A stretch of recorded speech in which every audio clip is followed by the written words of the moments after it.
All right, what's going on, everyone?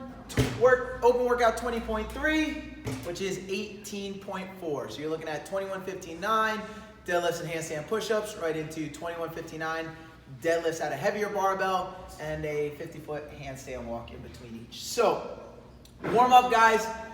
You're gonna start with your aerobic piece. I kind of mixed it up to get your shoulders and hamstrings ready as well. So 9 minutes. I recommend the rower because you're going to be warming up that posterior chain better on the rower than you would on the bike per se. And then every 3 minutes I would hop off and hit 10 inchworms and 5 hand release push-ups, again, to get that musculature warmed up. Then your mobility work. You're gonna want a lacrosse ball or roll out your lats and your chest, okay? Big thing, guys, is you're gonna wanna open up just that shoulder capsule, because as you get to these handstand push-ups with this made-up standard that they seem to pull out of the sky, you gotta make sure you're able to really press through the floor to get those heels above the line. So you wanna make sure that's open, nice and opened up.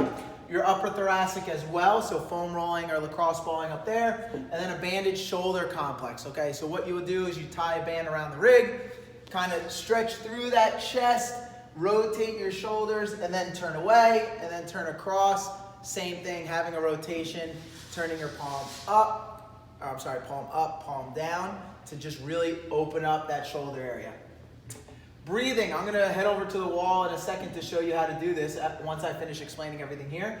But I want you guys to breathe in a handstand push-up or a scap and do some scap handstand push-ups. Reason being is because, guys, as you flip upside down, especially when you're breathing heavy, everything seems to compress. The problem is the line, you have to get your heels above it. So you have to kind of shrug yourself up. So I want to get you guys to breathe effectively, open up that diaphragm in an upside down position so you're not compressing at least as much while you're doing the workout, all right? Activation work, guys, I'd like to see you do 3 rounds of a single arm kettlebell swing per side. So one arm, you're gonna drive your hips to about eye level, 10 single arm kettlebell presses per side, and then 10 dead bugs to get the core warmed up. Sport specific work, if you're someone who is going to see the 315 barbell, I would warm up the deadlift to that. Practice some handstand push-ups with your judge watching you to the standard. Again, making sure you're getting above the line. And if you're someone who plans on getting to the handstand walk, I would just practice some handstand walking. And then finish up with an EMOM, guys. I wrote 6 minutes, but you're probably looking at anywhere between 4 to 10 minutes just to warm up these movements. But in minute 1, 3 to 5 deadlifts at the lighter barbell, and then minute 2, 3 to 5 handstand push-ups to the standard. And then I would ride the bike in the remaining time in each minute just to keep that heart rate up and keep your core temperature up, okay? In terms of strategy, guys, or approach, you've done this before, I've done this before. I know for a lot of people, most people did not do better on this workout on their redo, okay? Why? Their low back was lit up, their hamstrings were lit up, and just the demands of this workout is super high in your central nervous system. So I would plan on doing this in one shot, okay? If you're gonna do it once, how to go about it. Hammer it on Friday. A lot of people are doing Friday night lights. Go in with the approach with that, I'm not gonna be able to do this again. So have your execution on point and hammer it on Friday.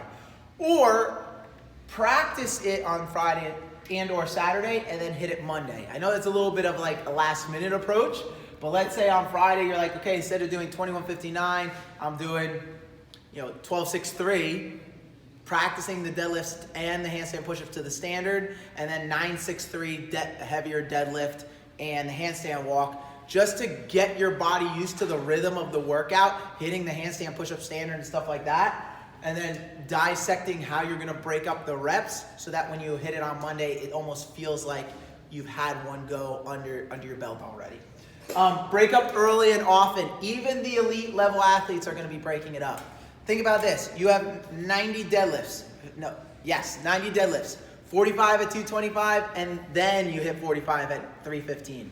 So you're gonna be breaking up in Diane as well. Don't plan on hitting Diane like you're gonna PR your Diane time, because you'll have nothing left in the tank for the end of the workout. And lastly, be honest with yourself.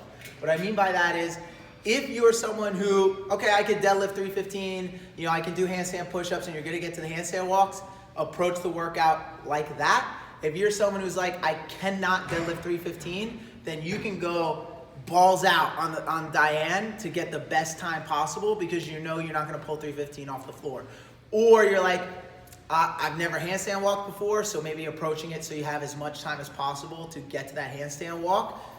Your strategy is going to be dictated on where you think you're going to get to in the workout, okay? Real quick, I want to show you how to do the scap handstand push-up and how you're going to breathe in there. So you're going to kick up onto the wall. And here, I want to get a couple deep belly breaths and a scap handstand push-up. I'm going to keep my arms straight, go down, shrug my shoulders up, shrug my shoulders up. You're not going to get a ton of range of motion, but each handstand push-up, guys, in this workout is going to have to include a shrug and pulling your toes, okay? Think of it as like almost like a pause handstand push-up. So if you're someone who would bang out Diane unbroken, plan on breaking it up again because you're gonna have to pause at the top to make sure it's a good rep, okay? So guys, make sure you look at this workout as a whole, dissect it and break it down, be honest with where you're gonna be, and let's see some PRs from 2 years ago.